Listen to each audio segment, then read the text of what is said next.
ဘာရင်းနဲ့3ဆောင်လဲကိုတခါပြင်ဘယ်လောက်တခါပြင်ဆိုတာမရှိဘူးကိုအဝစားတော့45ကျအေးဒါပြင်လေဟင်းမျိုးစုံနဲ့တပွဲပေးကွာ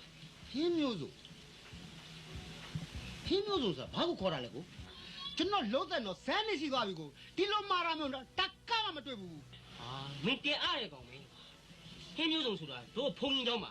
ဘာလဲဘာလဲခေါ်တာဟင်းတစ်ခွက်တည်းကိုဟင်းနေအများကြီးထည့်ပြီးရောမှွေထားတာကိုအဲ့ဒါဟင်းမျိုးစုံကိုခေါ်တယ်ဟောဟင်းတစ်ခွက်တည်းကိုအများကြီးမှွေထားတာကိုဟင်းမျိုးစုံလို့ခေါ်တယ်ဟာဒီလိုဆိုရင်အကောနဲ့စိတ်ချမ်းသာအောင်ကျွန်တော်အားလုံးစီမံပေးမယ်အကောနဲ့ခဏဆောင်ပါနော်ကောနဲ့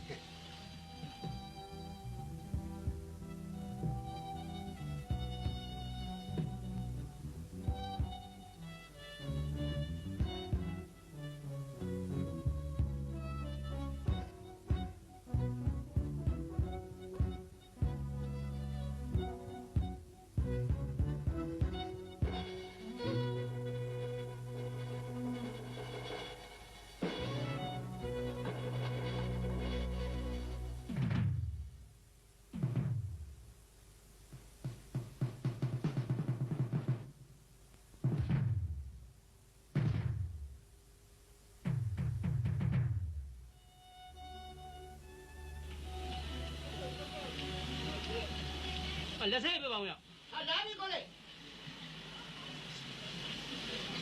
တော့ပါဘယ်လောက်ကြဟို45ကျကြပါတယ်ကိုလေဘောမယူပါဘူး45ကျဟုတ်ပါတယ်ကိုရ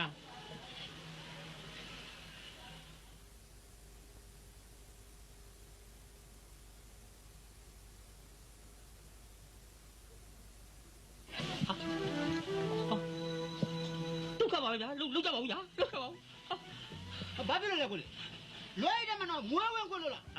ဘယ်ကလွယ်တယ်မွေးဝင်ခွရမှာလဲဗျာမွေးရဆိုးတော့ဗောဗျာဒီမလေးဟာပါသွားပြီဘာကြီးဖုန်းပေးတဲ့ပတ်စံလည်းမရှိတော့ဘူး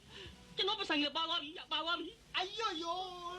ဒုက္ခပါဒုက္ခအကျိုးဗျာဟုတ်ပါတယ်ဗျာဟုတ်ပါတယ်ဟိုဘုတ်ပြမီးလောင်တာနဲ့ခြားတော့မှမီးကူးသလိုဖြစ်နေပြီဗျာဂျားတွေကကျွန်တော်တမင်းမို့တော့စိုးမိတယ်နဲ့ဗျာဒီမှာမိတ်ဆွေကျုပ်ပူလေဘေးလူမကူးကြရစိတ်ချဘေးလူမကူးစေရဘူး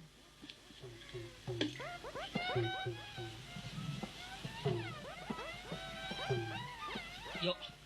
အဲ့ဒါကျွန်တော်ရန်ကုန်လာကန်ကြီးမှာလူချုပ်လာတဲ့ရှာအင်းကြီးအသစ်ဆက်ရေတောင်တစ်ခါမှကျွန်တော်မချဘူးပို့တာလည်းပြန်မတောင်းနဲ့နော်လိုတာလည်းမတောင်းနဲ့နော်အပြတ်တာယူထားလိုက်တော့ယောဟုတ်ပါတယ်ကျွန်တော်အများကြီးအားနာပါတယ်ကျွန်တော်ကလည်းဆိုင်းရလို့တော့မလို့ပါဗျာကဲယူရပါတော့ဗျာကြာရင်ကျွန်တော်တန်ရုံးစင်ကြီးမိလိမ့်မယ်တော့